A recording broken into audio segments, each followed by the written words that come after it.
It was long ago when I worked at Station 13 in the deep Siberian waste, and I was much younger than now. Station 13 was a Soviet outpost, and the Cold War was still brewing back then. On a day in late autumn, 6 days after some shooting stars had lit up the dark night, one of our supply planes brought news of a village some days' walk away. The little settlement had seemingly been attacked, as there was white smoke rising from the wooden houses, and no people were to be seen anymore.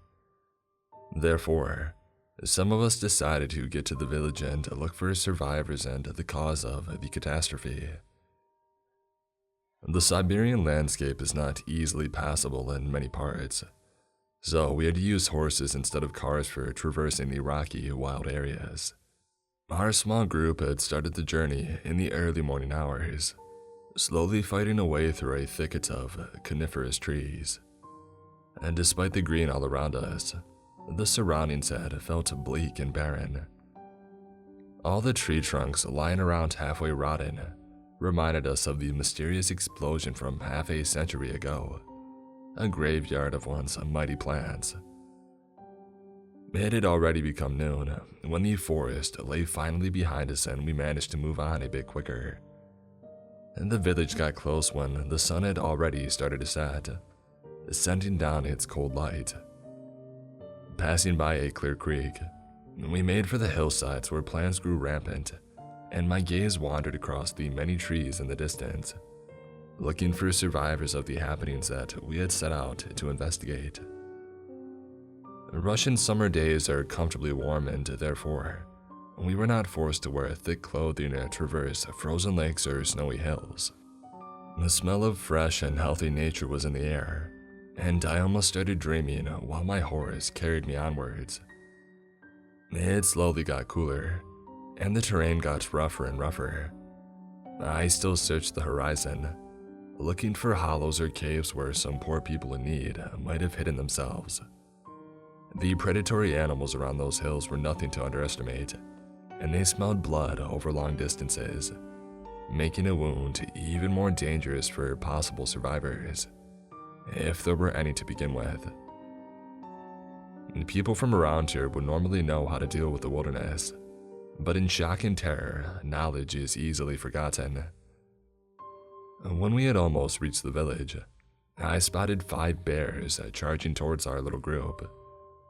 The horses had been restless for a while already, but the view of those big predators made them panic, and we had a hard time trying not to be thrown off. One of us, a man from the KGB like me, had taken a shotgun for emergency situations and pointed it at the charging animals, ready to pull the trigger. I wondered whether agitating them with a shot was a good idea, but I also trusted in my colleague to not do anything rash. Indeed, I was right. The man waited patiently as the others tried to get their horses back under control. The bears had almost reached us, darting towards us at terrifying speeds. My heart was beating heavily.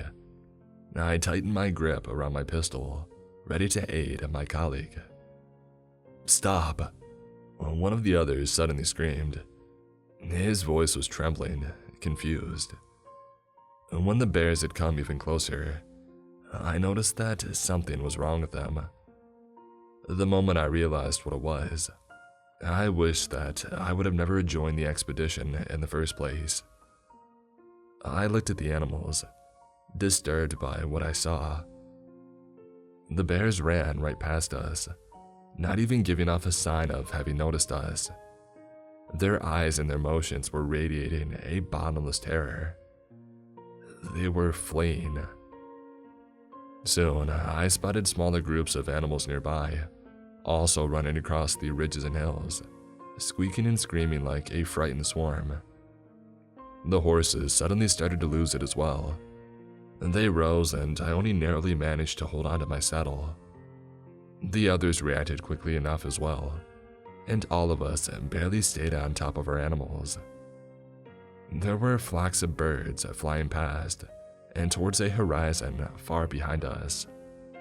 Beyond the hills and trees where all the animals had come from, I suddenly sensed an alien presence that made my skin crawl. The taste of acid filled my mouth. Never had there been such terror in my mind. It was like a slice of Hades had descended upon the world behind the ridges, making a bottomless fury surface deep within all living things that had gotten too close to it. Carried by our horses, we fled far away across hills and stones and creeks, through thorns and vines and small patches of Siberian trees, until the terror had faded away and the horses fell to the ground in exhaustion. That evening, we set up camp on the slope of one gravelly hill nearby, close to the rim of a small forest of pine trees. When a little fire had been lit, we finally found some time to rest and process the strange events that we had been a part of. Despite a lot of alcohol, sleeping was out of the question for a long time, as I was aware of something being out there between the hills, some entity of malevolence lurking. The madness that crept into my mind and the intoxication made me dream up a horrid display of terrible visions, and I was thrown into an abyss of nightmares. In the next morning, I woke up shivering and hungover, as the night had been cold and long. I was not the first one that had woken up, and it quickly became clear that something was wrong. Some men were sitting around the campfire, cooking juicy beans. They slowly told me that many of the horses had not lived through the night. The flight had driven them to the brink of death, as the freezing temperatures under the moon's gaze had pushed them over. With sadness, I looked at the cadavers of our companions close by.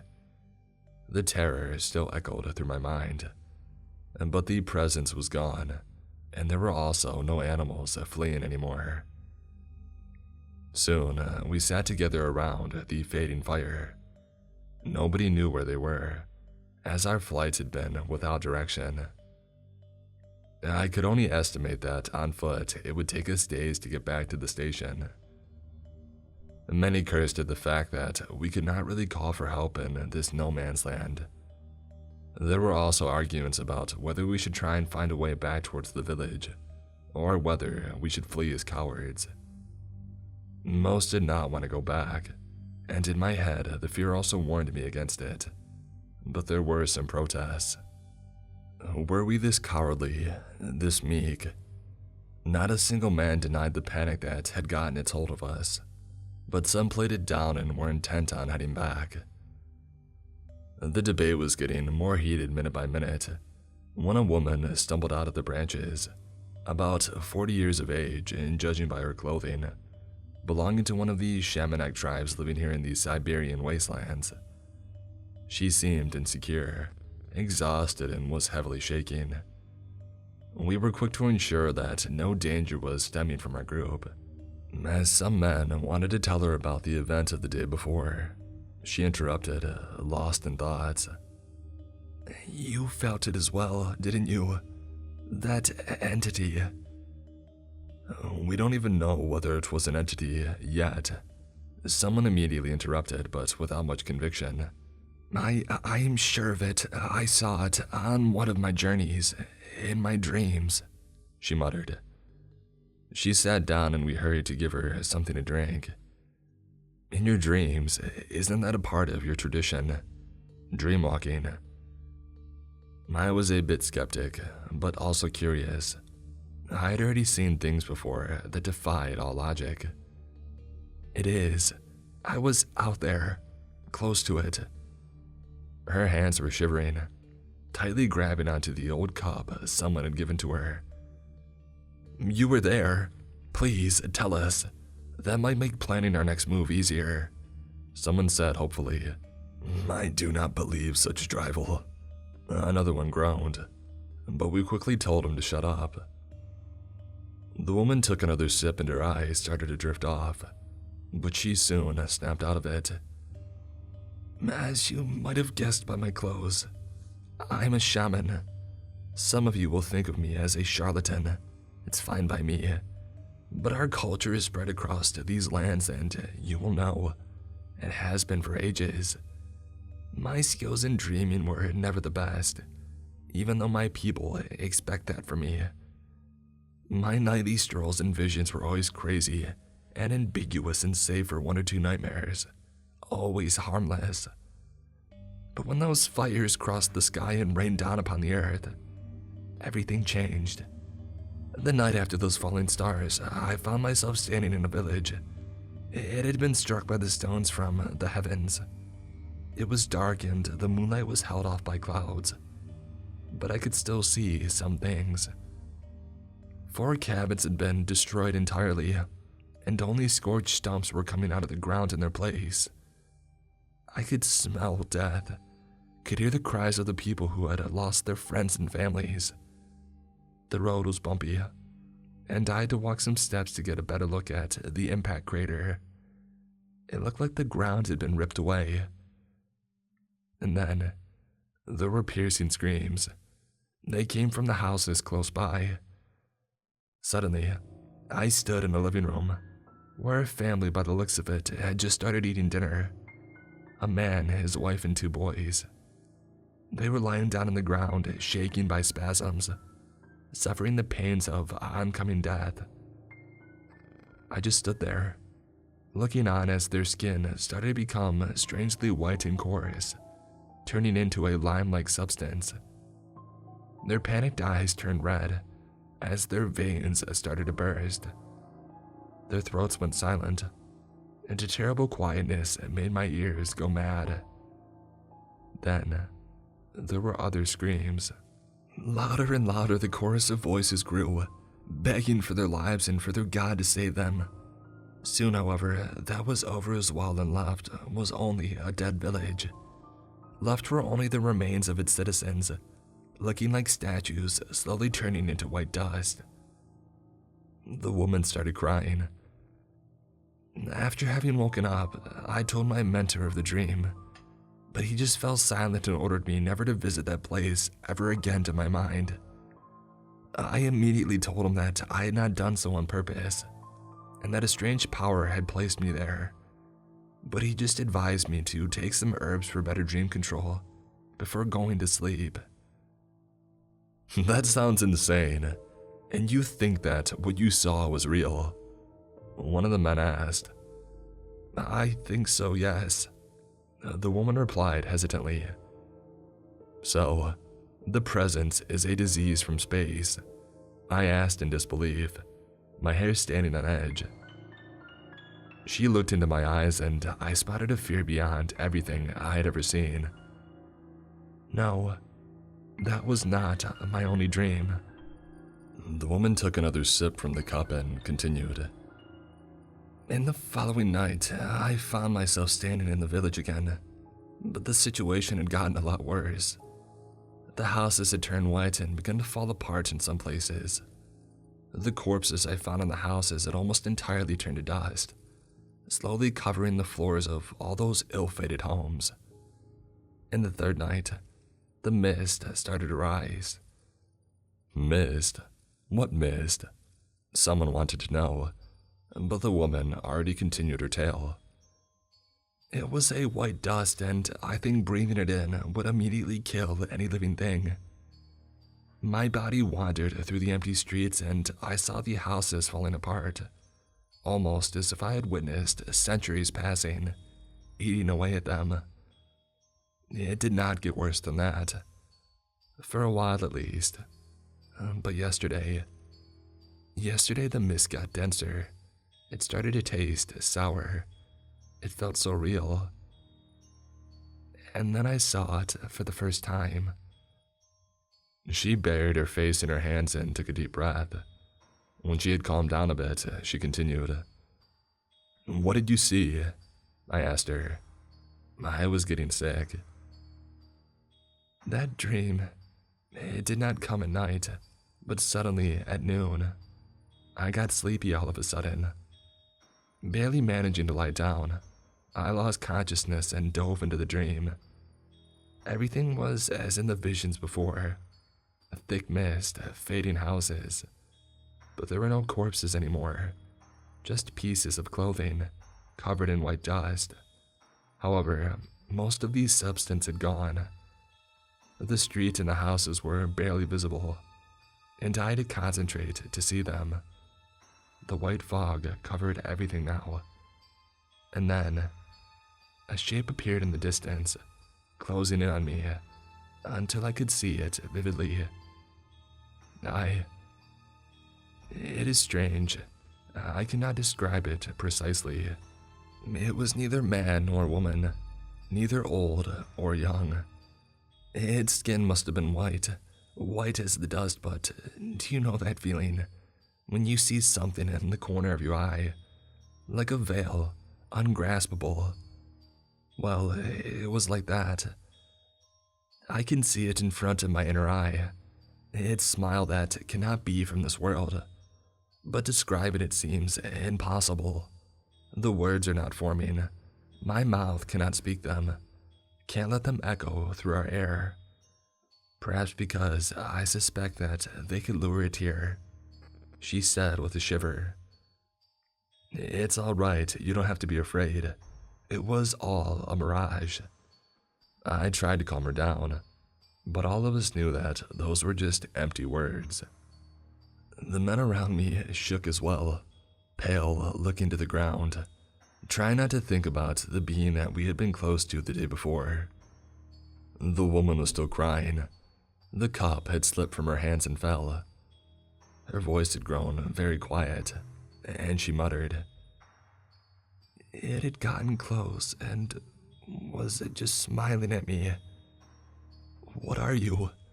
I wanted to know, completely disturbed. But it just looked at me, its lips pressed together, and said, "I am God." The words left its mouth as if they were obvious, but they ripped away every last shred of calm from my mind. "That is not possible," I cried. It continued looking at me, not changing its expression. "No, I am not God. I am the witness." It corrected itself, almost sounding pleased. "Witness? A witness of what?" I asked. "A witness of their arrival, their deeds," it answered. The dream faded and I awoke, covered in sweat. When she had repeated the entity's words, it was as if I could hear them in the howling of the winds, in the rustling of the bushes, and even deep within the core of my soul. Everyone else might have found them silly, but our little group was shaken to the bones. We considered that the woman could be lying to us, that there was another explanation, but there was none. Time passed and we sat in silence, until someone spoke up. "We should get back to the station. This is futile. We just say that the village was burned down and that there were no survivors. That isn't a complete lie." "No, it might be better to," another one started, but he was suddenly interrupted. The winds had started to wheeze louder, and the howling sounds of predatory animals soon joined in. My throat got dry, and I sank to the ground trying to breathe. Some others had already fainted or crawled across the gravel. The last horses went mad and got free, running wildly into the distance, away from our camp. And then came the cold. It felt like freezing up from the inside, as if my veins were slowly shrinking, making me an easy target in the Siberian wilderness. The feeling of pure panic. I struggled to get up. Two others had managed to get on their feet as well and searched the area for signs of danger. I spotted the woman lying on the ground. "It is coming," she whispered. "We have to leave now. Go." One of the others screamed and started to run, away into the forest behind us.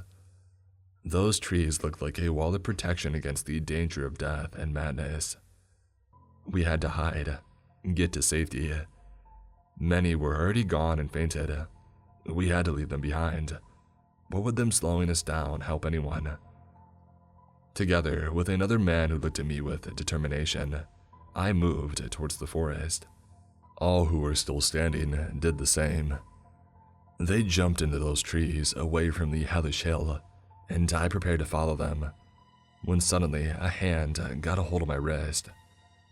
I almost fainted out of fear when I heard a desperate voice calling for me. "No, not that way. That is where it is coming from." I froze and looked back. The woman was holding me in place. She must have gotten up and run over to me, her eyes full of determination. "Look at the fields beyond the hill. There is nothing. We should be able to see it already if it was coming from there." She pointed at the grassy hills opposite of the trees. Two others awoke from their petrification and got up. "Then we have to go there, to those hills. Run, away from the trees." They must have heard her words as well. I did not hesitate for long, and soon the four of us were darting across the brown plains onwards, not looking back, not listening to the terrible screams coming from behind us, giving us more reason to sprint faster. I do not know how far we had gotten because, as we had left the hills behind, there was another forest waiting for us, with leafless trees and dead shrubs. Without a doubt, we were lost, but we also were alive. Exhausted, we dropped down next to a little pond that was sparkling in the midday sun. We hadn't managed to take any rations or water with us, as all of our instincts had made us escape in blind panic. The water from the pond tasted bad and sour, but it was more than nothing. I could not believe that only 4 people had escaped with their lives. The woman probed the horizon with her gaze, looking for the entity that was in all likeliness still following us. How did it get into the woods? Wasn't it approaching from the other direction, from the village? I finally asked. "I do not know. And who would?" the woman said. "Probably no human. What is your name, anyway?" "Darya. Just Darya," she introduced herself. We others gave our names as well. "How on earth will we get back to the station now?" The question echoed back from the trees, almost mockingly. "I know a little bit about the area. Where exactly are you from?" Darya asked. When we described the location of our base, she seemed to have a rough idea about where to go. That was the first thing in a long time that brought us relief. Perhaps there was a way out of this place. After a short break, we made our way into the forest and hoped that the station was in that direction. But was it safe there? And what did that being even want? Why did it kill our kind? I had to remember the other things that I had seen, the things in the depths of Station 13 itself, and doubts about the nature of our world pierced my mind again. The ground was full of thistles and other ugly plants, the flowers looking rotten, old, and dead.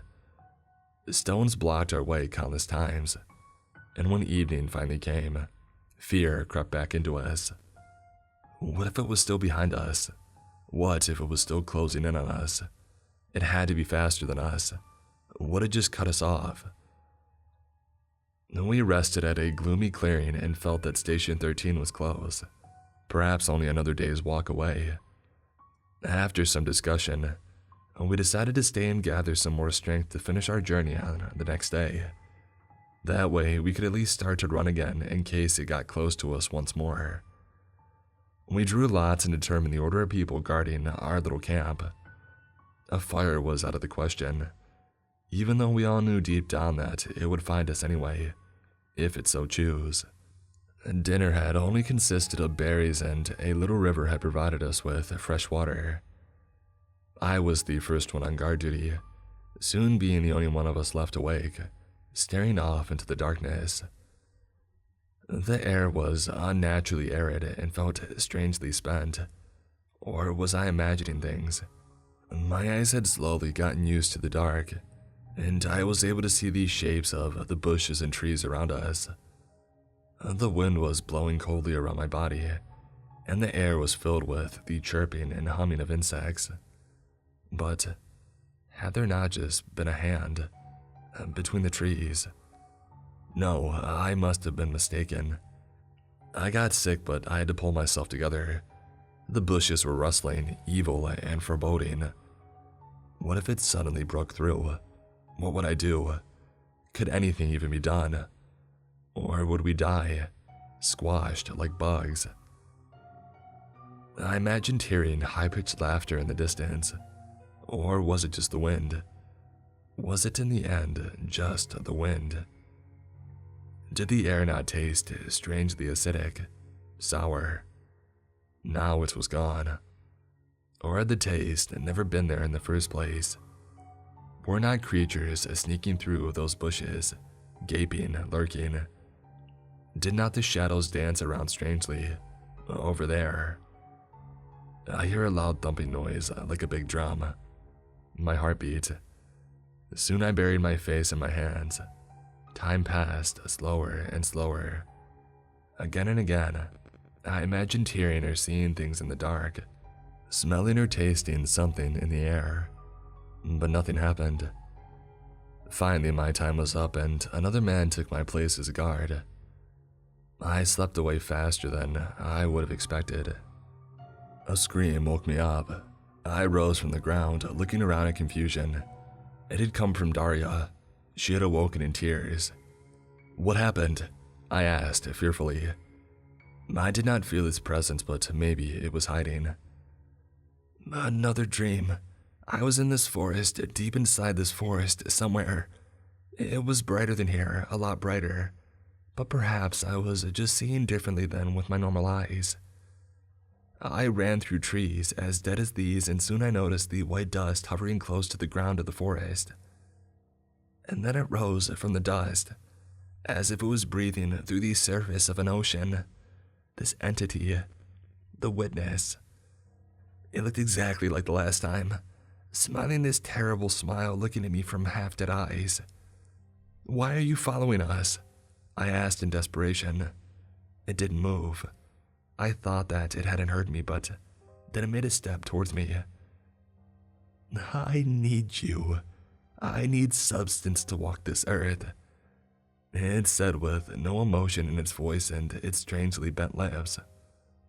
'What do you mean, substance?' 'The carcasses at the place of arrival. The creatures running into the forest into me. I emerged from their dust. I own their substance. Carried by the winds, I am from you. I see your race. Without purpose in this cosmos, a cosmos that reaches farther than you will ever get. Without fate in a dark sea of blackness. Made as cattle, ending as cattle. I testify.' It took another step. I wanted to flee, but I knew that it was futile. And then suddenly, it turned around and walked away from me towards all the dust. Slowly, parts of its body crumbled off, almost like a sandcastle in a storm. I know where the others are. I have to bring them the glad tidings.' 'What tidings? What are you talking about?' I screamed, but it already fell apart and disintegrated into the white dust that it had been born from. After that, I woke up. 'Was it heading for us? Is it coming?' I asked. 'No, it went the other way. I think that we might be safe for now.'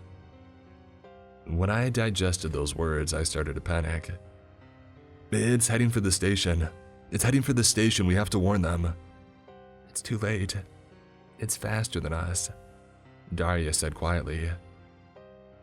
The world turned gray and meaningless when I realized that she was right. What if the being had reached civilization, cities? Would it end us all? What did it even want? Did it want anything at all? I was devastated. We would soon reach the station ourselves and see what the entity had done. Despite the danger, that was the only place where we might be able to find any help at all. 2 days later, around noon, we finally got back to Station 13. Sweaty and hurt by thorns, we broke through the final bushes, let our gazes wander, and finally froze in terror and disgust. Death had come and visited the station. White dust was lying everywhere, covered the concrete, the grass, and clothes. Nobody had survived. Even the dogs in their cages had been turned to heaps of dust, slowly being blown away by the winds. It appeared as if some people had tried to escape with jeeps, but they didn't come far. The alarm systems were still howling. We made our way into the main building, but no one was left inside either. Just warning lights flashing bright through cold corridors of concrete. We were still full of panic and adrenaline. Was it still here, in these corridors? No, probably not. We would have noticed, would have felt it by now. Nonetheless, again and again I imagined seeing shadows flickering in the corners of my eyes. Perhaps it was still here after all. Would it grow out of the dust and disintegrate us as well? My thoughts were trailing off when we got into the command center. The walls inside were covered in deep scratches and dust. I had to inform my superiors of the situation. The KGB, somebody. They had to close off this area. I quickly grabbed the phone and dialed the number of the central station in Moscow. What is happening over there, Station 13? Firstly this message and then radio silence. What experiments did you do exactly? Someone answered the phone, furiously shouting at me. But when I had made my report and given them my identification, they fell silent. Until today, I do not know whether we had led the entity to Station 13, or if it had already been headed there. I also do not know what happened to the creature after the attack. Had it reached its goal and just faded away? Or was it still wandering across the Siberian wastelands while draining the life from the surrounding environment? Station 13 was given up. The loss of nearly all people stationed there was covered up with the greatest efforts, and was counted as one of the biggest failures of scientists inside the Soviet Union. Darya and the other two had fled into the woods as they feared being buried together with the other information on the incident. I did not tell on them, and reported that I was the only one surviving the terror. My official statement was full of lies, but I think they knew I didn't care. I am now 75 and hope that at the end of my life, this story will finally get out to people. I sat on it long enough. Some helicopters were sent to the village, but neither an impact crater nor white dust were ever found. The houses had just disappeared as if they had never existed in the first place. And almost nobody had ever heard the message that had been sent by Station 13 to the central station, before it went silent. The message that caused the young woman who received it to have a psychotic breakdown. The message I've heard only once. The humming, the wheezing, and the voice.